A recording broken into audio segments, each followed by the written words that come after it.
Innal hamdalillah, segala puji dan puja kehadirat Allah. Nahmaduhu wa nasta'inuhu wa nastaghfiruh. Hanya kepadanya kita memuji, meminta pertolongan dan bertobat dari segala dosa-dosa kita. Wa na'udzu billahi min syururi anfusina. Dan hanya kepada Allah pula kita meminta dijauhkan dari keburukan-keburukan diri kita. Wa min sayyiati a'malina, dan dari segala dosa yang pernah kita lakukan. May yahdihillahu fala mudhillalah.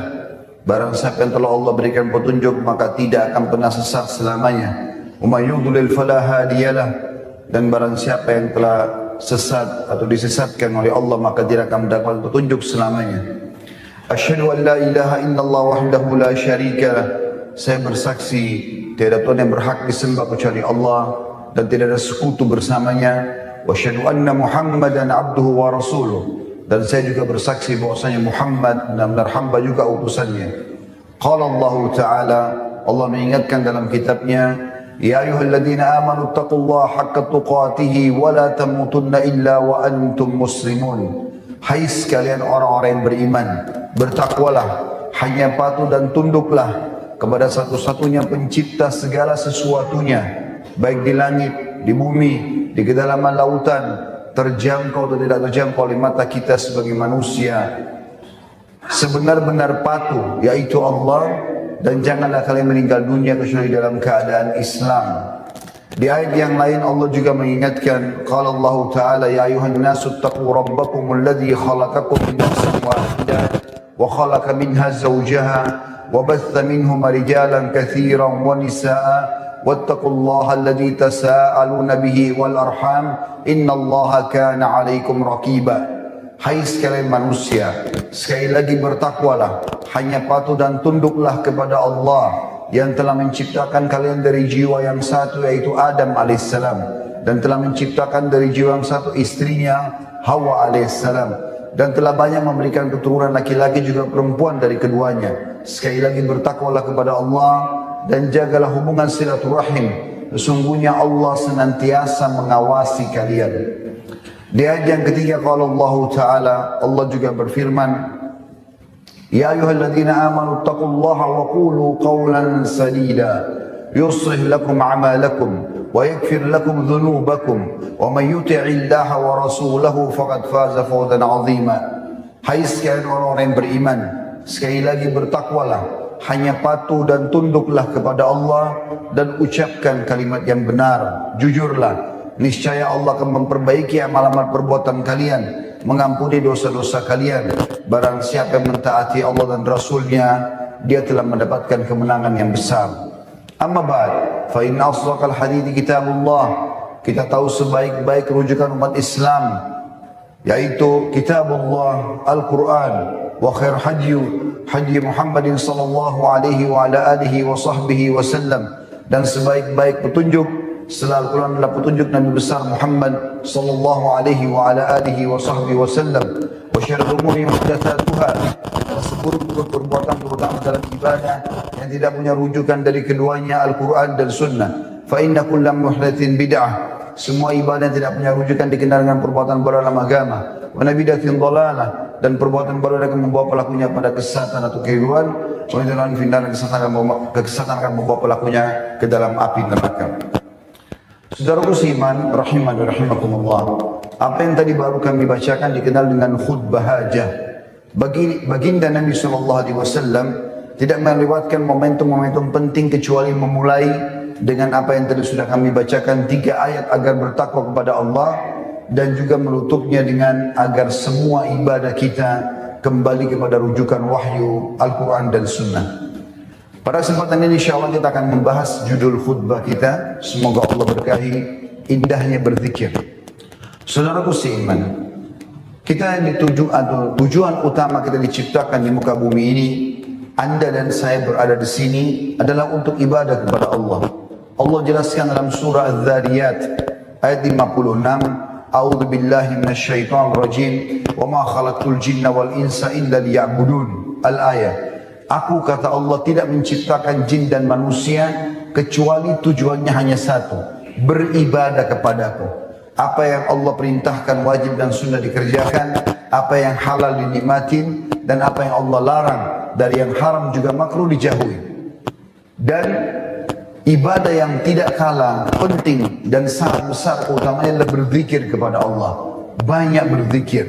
Dan bukan cuma sekedar berzikir biasa, tapi banyak berzikir. Allah subhanahu wa ta'ala menyebutkan dalam banyak ayat Al-Quran tentang masalah ini. Di antaranya adalah surah Al-Baqarah ayat 152. A'udzu billahi minasyaitonir rajim. Fadhkuruni azkurkum washkuruli wala takfurun.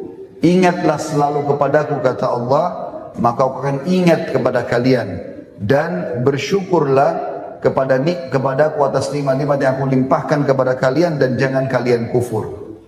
Andai saja seseorang di antara kita selalu diingat oleh atasannya di kantor, maka mungkin itu akan menjadi sebuah kebanggaan. Atau mungkin dia diingat oleh orang tuanya, mertuanya, pasangan hidupnya, sahabatnya atau orang di sekitarnya, maka itu akan menjadi sebuah kebanggaan. Bagaimana kalau seseorang diingat oleh Sang Pencipta Allah, yang artinya Allah akan memenuhi semua kebutuhan dia karena Allah mengingatnya. Oleh karena itu Allah memberikan kedudukan khusus bagi orang-orang yang suka mengingat Allah subhanahu wa ta'ala. Di ayat lain dalam surah Al-Ahzab ayat 41 berbunyi, A'udzu billahi minasyaitonir rajim.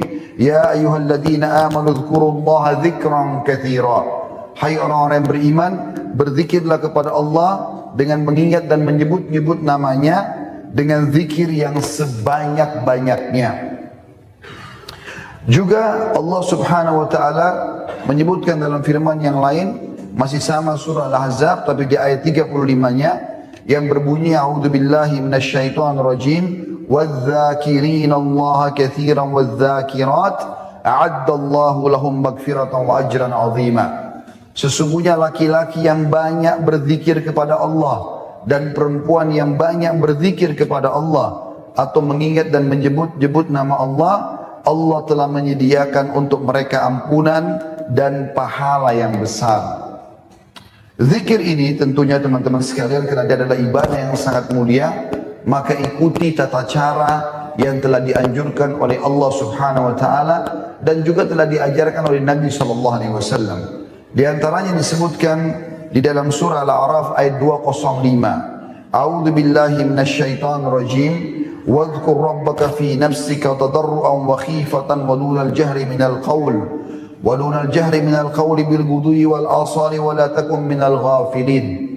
Allah mengatakan, dan sebutlah nama Rabbmu dalam hatimu dengan merendah diri dan penuh dengan rasa takut. Merendah artinya tidak menyombongkan diri dan merasa butuh dengan menyebut nama Allah, juga takut akan azab Allah, berharap zikir itu bisa menyelamatkan dia dari siksa Allah, dan dengan tidak berteriak-teriak atau mengeraskan suara di waktu pagi dan petang, dan janganlah kamu termasuk orang-orang yang lalai. Dan sekian banyak ayat Al-Quran, kalau kita telusuri satu persatu akan sangat banyak di mana Allah perintahkan kita agar selalu berzikir kepadanya. Kita dengarkan selanjutnya penyampaian Nabi SAW tentang masalah zikir. Kalau orang yang suka berzikir dianggap oleh Nabi SAW orang yang hidup, bisa beraktivitas, sementara orang yang tidak berzikir seperti orang yang mati.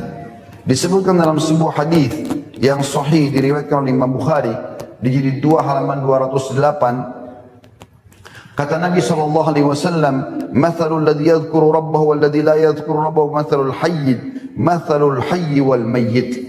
Perumpamaan orang yang berzikir atau mengingat dan menyebut Rabbnya dengan orang yang tidak berzikir, ibaratnya seperti orang yang hidup dibandingkan dengan orang yang mati. Dan dalam riwayat yang lain disebutkan, "Mathalul baitil ladzi yuzkarullah fihi wal baitul ladzi la yuzkarullah fihi mathalul hayy wal mayyit." Perumpamaan rumah yang selalu ada zikir di dalamnya atau orang-orang penghuninya berzikir kepada Allah dengan rumah yang tidak ada zikir di dalamnya, seperti perumpamaan rumah orang hidup dan orang yang sudah mati. Kita bisa tahu bagaimana orang hidup, dia bisa beraktivitas, bisa melihat, bisa mendengar, bisa melakukan banyak hal dibandingkan orang mati yang tidak akan bisa berbuat apa-apa. Begitulah ibaratnya orang yang berzikir dan orang yang tidak berzikir. Keutamaan zikir sangat banyak teman-teman sekalian. Selain daripada tadi dalil perintah untuk melakukannya, juga memiliki banyak keutamaan. Dan hadisnya cukup banyak, di antara hadis yang mulia. Dan hadis ini hadis yang sahih diriwayatkan Tirmidzi, Ibnu Majah. Kata Rasulullah SAW, ala unabbikum bi khairi a'malikum. Mau enggak saya tunjukkan kepada kalian perbuatan yang paling baik dari amal-amal kalian, wa azkaha 'inda malikikum, dan yang paling suci di sisi raja kalian, maksudnya Allah, wa arfa'iha fi darajatikum, dan yang paling cepat meninggikan derajat kalian, wa khairi lakum min infaqiz zahabi wal warik, bahkan lebih baik daripada kalian menginfakkan emas dan perak. Wa khairi lakum min an talqaw aduwakum fatadribu a'naqahum wa yadribu a'naqakum, bahkan lebih baik daripada kalian memenggal leher-leher musuh kalian atau leher kalian dipenggal oleh musuh kalian, berjihad. Qalu bala, maka para sahabat langsung spontan menjawab, tentu ya Rasulullah. Perbuatan ini luar biasa, perbuatan yang paling afdal, yang paling baik, yang paling suci di sisi Allah, yang paling cepat mengangkat derajat, lebih baik daripada infak emas dan perak, lebih baik daripada jihad, membunuh musuh atau dibunuh oleh musuh. Maka kata Nabi SAW, zikrullahi ta'ala, berzikir kepada Allah Ta'ala. Di dalam hadis yang lain, ini keutamaan yang lain daripada zikir, yaitu bagaimana Allah akan membanggakan kita yang suka berzikir di hadapan para malaikat. Disebutkan dalam sebuah hadis yang sahih diriwayatkan oleh Bukhari dan Muslim, kata baginda Nabi SAW, yaqulullahu ta'ala, Allah yang maha tinggi berfirman, ana inda dhanni abdi bi, aku selalu sesuai dengan prasangka hambaku. Jadi maknanya, kalau teman-teman lagi berdoa kepada Allah, sangka baik dengan Allah, Allah akan terima doa saya selama anda tidak minta yang haram. Itu maknanya bersangka baik dengan Allah. Ada sebuah cobaan datang, anda bersangka baik dengan Allah, pasti ada hikmah yang Allah inginkan dari situ. Kalau orang bersangka buruk, maka akan terjadi seperti prasangka dia. Wa ana ma'ahu idza dzakarani, dan aku akan terus bersamanya, memenuhi kebutuhannya, memudahkan urusannya, memberikan solusi dari permasalahannya selama dia mengingatku. Fa in dzakarani fi nafsi dzakartuhu fi nafsi. Kalau dia ingat aku di dirinya, kata Allah, aku juga akan ingat di diriku. Wa in dzakarani fi mala'in dzakartu fi mala'in khairin minhum. Dan kalau dia berzikir di depan orang-orang, di keramaian dia sendiri berzikir, orang-orang ada di situ. Ya, bukan bersama-sama tapi dia berzikir. Ya, sementara orang-orang di keramaian dia berzikir, dia mengingat Allah Subhanahu wa taala. Di pasar kah, di jalanan kah, banyak orang tapi dia berzikir. Dia tetap berzikir kepada Allah, maka aku juga akan menyebut dia di depan kelompok yang lebih baik daripada mereka, maksudnya para malaikat. Wa in taqarraba ilayya shibran taqarrabtu ilaihi dhira'an, dan kalau hamba itu berusaha mendekatkan diri kepadaku satu jengkal saja, aku akan dekatkan diri kepadanya satu hasta. Ya. Dan dikatakan selanjutnya, wa in taqarraba ilaihi dhira'an taqarrabtu ilaihi ba'an, kalau dia mendekatkan diri kepadaku satu hasta, aku mendekatkan diri kepadanya satu depa. Wa in atani yamshi ataituhu harwala, dan kalau dia datang kepadaku dalam kondisi berjalan, maka aku akan datang kepadanya dalam kondisi berjalan cepat. Makna hadis ini adalah, kalau kita coba mendekatkan diri kepada Allah walaupun sedikit berzikir, sedikit berdoa, sedikit mengerjakan ibadah-ibadah solat, misalnya ibadah sunnah, maka Allah juga akan dekatkan diri kepada kita. Makin dekat, makin banyak kita lakukan ibadah kepada Allah, makin banyak kita berzikir, maka juga Allah makin dekat kepada kita. Di dalam hadis yang lain ada seorang sahabat Nabi yang sangat cerdas bernama Abdullah bin Busr radhiyallahu anhu. Beliau berkata bahwasanya dia menyampaikan sebuah wasiat. Pernah ada seorang sahabat datang, dia bilang, seorang laki-laki pernah datang dan berkata, wahai Rasulullah, sesungguhnya syariat Islam telah banyak bagiku, banyak sekali hukum-hukum Islam, tidak semuanya aku bisa amalkan. Oleh karena itu beritahukan aku sesuatu yang aku bisa berpegang teguh, yang paling besar pahalanya, paling mudah aku amalkan. Maka Nabi SAW mengatakan, la yazalu lisanuka ratban min dzikrillah, hendaklah lidahmu selalu basah dengan berzikir atau mengingat Allah. Hadis ini hadis sahih diriwayatkan oleh Tirmidzi dan juga Ibnu Majah. Dan termasuk zikir yang paling afdal di antara zikir-zikir semua ya adalah membaca Al-Quran. Dan disebutkan oleh Nabi SAW, karena ini adalah kalamullah, dalam hadis riwayat Tirmidzi dan ini hadis yang sahih, kata Rasulullah SAW, man qara'a harfan min kitabillah falahu bihi hasanah. Siapa yang baca satu huruf saja dari Al-Quran dapat satu pahala. Wal hasanatu bi asyri amthaliha, dan satu pahala itu akan dilipat gandakan menjadi 10 kali lipat. La aqulu alif lam mim harf, aku tidak mengucapkan alif lam dihitung satu huruf. Walakin alifun harf, tapi kalau orang baca alif lam mim, alifnya dihitung satu huruf. Walamun harf, dan lam juga satu huruf. Wa mimun harf, dan mim pun satu huruf. Artinya kalau anda baca alif lam mim dapat 30 pahala.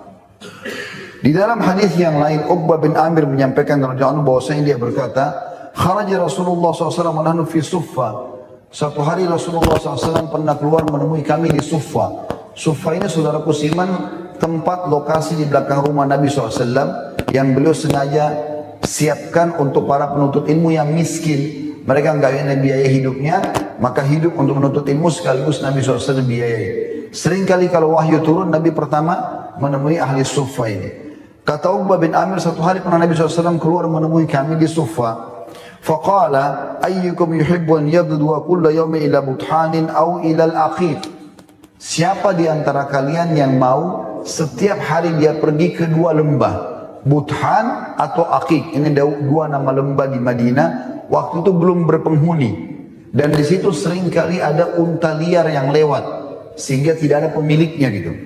Kata Nabi SAW, siapa di antara kalian yang ingin, dia kalau jalan pagi hari, dia kemudian ke lembah Buthan atau Aqiq, fayati minhu binaqataini qawmawaini fi ghairi ithmin wala qati'atir rahim.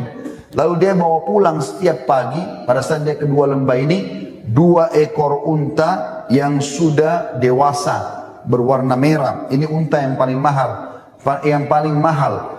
Tanpa ada dosa dan tanpa memutus silaturahim. Maksudnya bukan curian, bukan juga mengambil punya kerabatnya. Unta liar, jadi bisa diambil sama dia.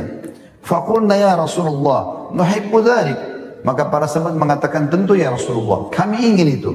Qala, maka Nabi SAW mengatakan, afala yaqdu ahadukum idal masjid faya'lam. Kalau begitu, kalian boleh menuju ke masjid, kemudian dia belajar ilmu agama, au yaqra ayatain min kitabillahi azza wa jal khairun lahu min naqatain, atau dia membaca 2 ayat saja dari Al-Quran. Pergi ke masjid, baca 2 ayat, itu lebih baik daripada 2 ekor unta. Wa thalathun khairun lahu min thalath, membaca 3 ayat lebih baik daripada 3 ekor unta. Wa arba'un khairun min arba'ah, dan 4 ayat lebih baik daripada 4 ekor unta. Wa min a'dadihinna minal ibil, dan begitulah terus hitungannya dari jumlah-jumlah unta. Kalau 10 ayat berarti 10 unta, 100 ayat berarti 100 ekor unta. Dan hadis ini hadis sahih diriwayatkan oleh Imam Muslim. Sebaliknya, kalau ada orang yang duduk di satu majlis dan tidak ada sama sekali zikir kepada Allah, ini ada ancamannya. Jadi pilihannya kita berzikir mengingat Allah, atau kalau tidak akan ada ancaman. Kalau orang cuma duduk omong kosong, apalagi berngomong sesuatu yang berbau maksiat kepada Allah, dengarkan ancamannya. Kata Nabi SAW di dalam hadis yang diriwayatkan Abu Daud, dan hadis ini hadis sahih. Kata Nabi SAW, man qa'ada maq'adan lam yadhkurillaha fihi kanat alaihi minallahi tira, wa man taja'a majja'an la yadhkurullaha fihi kanat alaihi minallahi tira. Siapapun yang duduk di satu tempat lalu tidak berzikir atau mengingat dan menyebut Allah di dalamnya, maka itu akan menjadi kekurangan atau penyesalan atasnya pada hari kiamat. Bisa juga bermakna tira adalah ancaman, bisa dihukum oleh Allah. Dan barang siapa yang berbaring di satu tempat lalu tidak berzikir atau mengingat Allah, maka ia akan mendapatkan penyesalan dari Allah ataupun hukuman dari Allah. Di dalam hadis yang lain diriwayatkan oleh Tirmidzi, Kata Rasulullah SAW, "Ma jalasa qaum majlisan lam yadhkurullaha fihi wa lam yusallu ala nabiyyihim illa kana alaihim tira fa in syaa'a 'adzabahum wa in syaa'a ghafara lahum." Tidak ada satu kaum pun yang duduk dalam satu majlis di mana mereka tidak berzikir atau mengingat dan menyebut Allah di dalamnya dan tidak membaca salawat kepada nabinya sallallahu alaihi wasallam, kecuali akan menjadi penyesalan dan hukuman dari Allah. Jika Allah mau, Allah akan siksa mereka, dan jika Allah mau, maka Allah akan mengampuni mereka. Ada hadis yang lebih tegas dalam masalah ancaman ini, yaitu hadis yang diriwayatkan oleh Abu Dawud dan Ahmad dan disahihkan hadis ini. Kata Rasulullah SAW, "Qaumin yaqumuna min majlisin la yadhkuruna Allah fi illa qamu an mithli jifati himar wa kana lahum hasrah." Siapapun kaum yang berdiri atau bubar dari satu majlis, habis kumpul-kumpul, ngobrol-ngobrol, di mana mereka tidak berzikir atau mengingat Allah di dalamnya, kecuali mereka berdiri laksana berdiri dari bangkai atau seperti bangkai seekor keledai, dan itu akan menjadi penyesalan yang besar bagi mereka pada hari kiamat nanti. Kalau Anda bertanya misalnya, lalu kalau seandainya kami harus selalu berzikir, kapan kami bisa ngobrol satu sama yang lain? Maka di sini perlu penjelasan. Yang dimaksud zikir di sini yang paling utama Anda sebutkan nama-nama Allah. Ya, bisa dengan baca subhanallah, alhamdulillah, Allah akbar, wa la ilaha illallah, la haula wa la quwata illa billah, atau Anda membahas sesuatu yang Allah Subhanahu wa taala suruh bahas. Misalnya dari hukum-hukum agama, Anda berbicara tentang hukum agama misalnya, atau Anda berbicara sesuatu yang Allah mubahkan, menanyakan kabar, masalah pekerjaan, ini semua dibolehkan. Yang dimaksud sini kena ancaman adalah orang yang duduk lalu berbicara hal-hal kosong yang tidak ada manfaatnya, menggibah orang lain sampai pada dosa, menggunjing orang lain maksudnya, kemudian menfitnah atau apa saja, atau mengatur strategi untuk menipu, manipulasi data, ini semua yang akan kena ancaman. Sementara zikir kepada Allah banyak sekali keutamanya. Kita akan tutup dengan beberapa contoh. Di antaranya hadis Nabi SAW yang mulia. Perhatikan baik-baik kata Nabi SAW, siapa yang membaca subhanallah, subhanallah saja 100 kali sebelum terbit matahari, dia akan dapat, nanti ada fadilahnya. Dan kalau dia baca juga di sore hari sebelum terbenam matahari, juga akan dapat keutamaan yang sama, yaitu seperti atau lebih baik daripada memiliki 100 ekor unta. Membaca subhanallah 100 kali habis subuh, 100 kali habis asar, sebelum terbit dan sebelum terbenam matahari, lebih baik daripada 100 ekor unta. Dan siapa yang membaca alhamdulillah 100 kali sebelum terbit matahari, 100 kali sebelum terbenam matahari, dan ini sebentar sekali, saya pernah hitung kurang lebih 1 menit saja atau 1,5 menit udah selesai. Siapa yang baca alhamdulillah 100 kali sebelum terbit dan sebelum terbenam matahari, lebih baik daripada memiliki 100 ekor unta untuk berjihad di jalan Allah. Dan siapa yang membaca Allahu Akbar 100 kali sebelum terbit matahari dan 100 kali sebelum terbenam matahari, maka dia akan memiliki lebih baik daripada membebaskan 100 orang budak. Dan siapa yang membaca la ilaha illallah wahdahu la syarikalah lahul mulku wa lahul hamdu wa huwa ala kulli syai'in qadir 100 kali sebelum terbit dan sebelum terbenam matahari, maka dia akan datang pada hari kiamat membawa pahala tidak ada orang yang menyamai dia kecuali orang yang berbuat seperti dia atau lebih. Ada hadis yang lain lebih sederhana lagi zikirnya, yaitu kata Nabi SAW, siapa membaca selepas subuh, riwayat lain selepas asar dan juga selepas maghrib, 3 waktu sholat ini, sebelum mengubah posisi duduk kakinya. Kata Nabi SAW, sebelum mengubah, tekukan kaki kita sebelum diubah, baca 10 kali. La ilaha illallah wahdahu la syarikalah, lahul mulku wa lahul hamdu yuhyi wa yumiit, wa huwa ala kulli syai'in qadir. Maka dia akan diberikan 7 hal. Dia akan diberikan 7 hal. Allah akan berikan kepada dia setiap ucapannya itu 10 pahala. Berarti kalau baca 10 kali, dia akan mendapatkan 100 pahala. Dihapuskan dengan satu ucapan 10 dosa. Berarti 10 kali kita dihapuskan 100 dosa. Diangkat 100 derajat. Dihilangkan dari semua hal-hal yang dia benci pada hari itu. Dijauhkan dari godaan syaitan. Dan tidak ada yang bisa membinasakan dia pada hari itu dari dosa-dosa yang dia buat. Kecuali dosa syirik kepada Allah. Anda mau lebih jauh lagi? ada zikir yang luar biasa.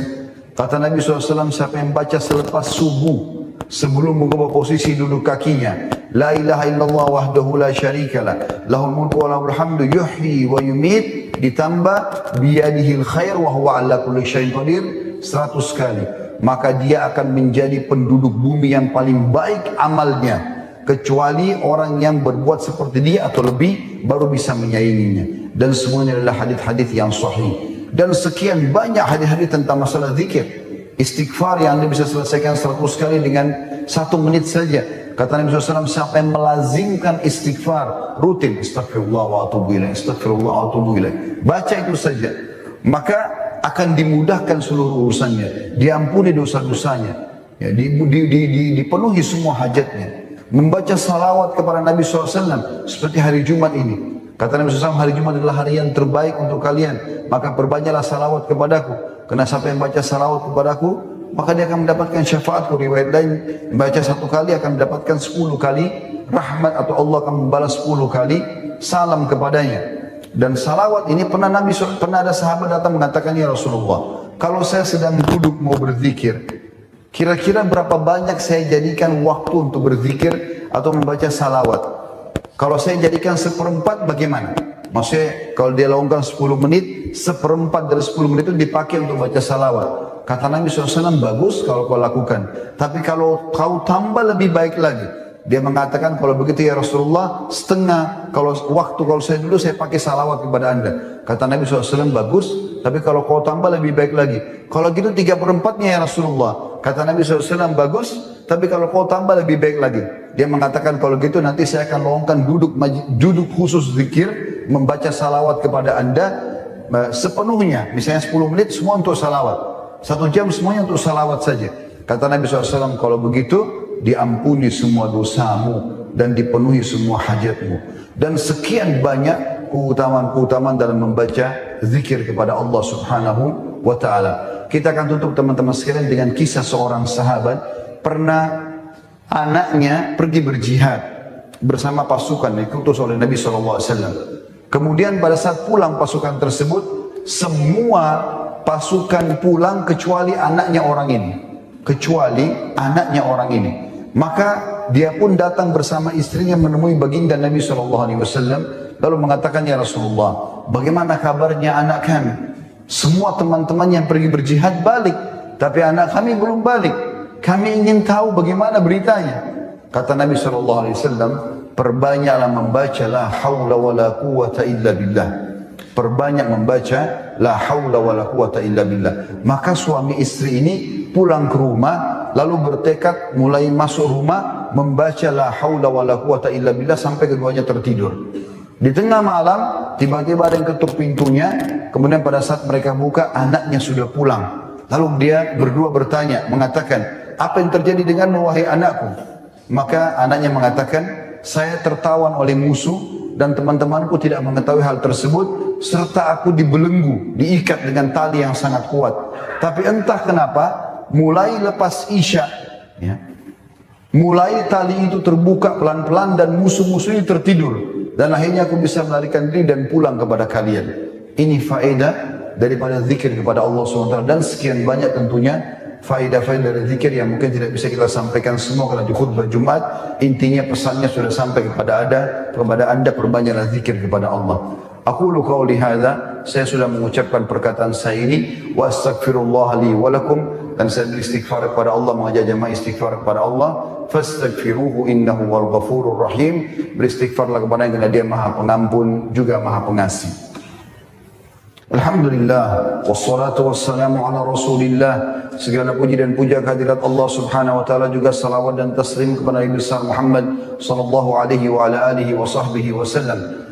Hari Jumat ini saudaraku seiman ada waktu mustajab doa, di mana baginda Nabi SAW sampaikan, hari Jumat itu tidak ada seorang muslim yang berdoa kecuali diijabah sama Allah. Dan doa itu bisa terjadi dalam sebuah riwayat Imam Muslim pada saat khatib duduk di khutbah kedua sampai diiqamahkan sholat. Makanya semua khatib berdoa biasanya di khutbah kedua, dan sebentar lagi insya Allah kita akan berdoa. Hadis yang kedua riwayat An-Nasai, kata Nabi SAW, Jumat ada 12 waktu. Tidak ada seorang muslim pun yang berdoa kecuali diijabah sama Allah. Dan fokus perbanyak doa selepas asar. Selepas asar. Sampai sebagian kaum salafus saleh, kalau selepas sholat asar hari Jumat, maka mereka memojok di pinggir-pinggir masjid, lalu mereka berdoa sampai terbenam matahari. Karena waktu mustajab itu. Oleh karena itu, jangan sia-siakan doa waktu ini. Mari kita berdoa kepada Allah SWT. Semoga Allah ijabah doa ini. Alhamdulillahi Rabbil Alamin. Kami memuji-Mu ya Allah sebagaimana layak Kau dipuji sebagai pencipta. Kami sangat yakin Engkau melihat kami karena Engkau maha melihat. Engkau mendengar kami karena Engkau maha mendengar. Dan Engkau maha mengetahui niat-niat dan isi hati kami serta amal-amal kami. Kami memuji-Mu sampai Engkau menerima puji-pujian tersebut. Dan Engkau menjadikan sebagai tambahan amal kami di timbangan amal hari kiamat nanti. Dan Engkau jadikan sebagai penyebab semua nikmat-Mu Engkau tambahkan dan limpahkan kepada kami. Dan kami ucapkan juga salam hormat kami kepada utusan-Mu Nabi besar Muhammad sallallahu alaihi wa ala alihi wa sahbihi wasallam. Semua Engkau telah perintahkan kami untuk mengucapkan, dan sebagaimana Engkau dan malaikat-Mu mengucapkan salam hormat kepadanya. Ya Allah, kami tidak berkumpul di masjid-Mu ini kecuali karena ingin menjalankan salah satu perintah yang Engkau amanahkan kepada kami, yaitu salat Jumat. Terimalah pahala atau amal ini dengan pahala yang sempurna, dan terimalah seluruh amal soleh yang pernah kami kerjakan, yang sedang kami kerjakan, yang akan kami kerjakan sampai menjelang ajal datang nanti dengan pahala yang sempurna. Serta maafkanlah ya Allah seluruh dosa yang pernah kami kerjakan, dikerjakan oleh kedua orang tua kami, bahkan seluruh muslimin dan muslimat, mukminin dan mukminat yang hidup dan juga yang sudah meninggal. Ya Allah, jadikan negara kami negara yang aman, tentram, makmur, damai. Lunasilah utang-utang negeri kami. Berilah kami pemimpin, berilah hidayah pemimpin-pemimpin kami agar mereka kembali kepada agama-Mu. Dan juga ya Allah, jadikanlah kami masyarakat yang selalu patuh dan juga menjalankan peraturan-peraturan. Ya Allah, tolonglah saudara-saudara kami di Palestina, di Syria, di Yaman, di Irak, di Myanmar, dimanapun mereka berada yang sedang tertindas. Ikhlaskan niat mereka. Terima para syuhada mereka. Mulakan Islam di tangan mereka dan tangan kami semua. Dan ikut sertakan kami bersama mereka di pahala, baik dengan doa, dengan harta, juga dengan jiwa kami. Dan ya Allah, berikanlah kami semua kebaikan dunia dan semua kebaikan di akhirat. Rabbana atina fid dunya hasanah wa fil akhirati hasanah. Dan selamatkanlah kami juga dari siksa api neraka. Wa qina adzabannar. Dan masukkan kami ke dalam surga-Mu. Wa adkhilnal jannata ma'al abrar. Ya Azizu ya Ghaffar, wahai Zat yang Maha Perkasa dan Maha Pengampun, ya Rabbal Alamin, Tuhan alam semesta. Wa sallallahu ala nabiyina Muhammadin walhamdulillahi rabbil alamin. Inna Allah ya'muru bil adli wal ihsan. Ketahuilah jemaah sekalian, Allah selalu menyuruh kita berbuat kebaikan dan keadilan. Wa yanha 'anil fahsya'i wal munkari wal baghi. Allah larang perbuatan keji, perbuatan maksiat. Ya'idukum la'allakum tadhakkarun. Jadikanlah sebagai peringatan. Fadhkurullahal azim yadhkurkum. Ingatlah selalu Allah ingat kepada kalian. Washkuru aliyam yazidkum. Syukuri nikmat yang Dia akan tambah. Wala dzikrullahi akbar. Dan ingat Allah adalah amal yang paling besar. Wa aqimis salat, dan dirikanlah salat.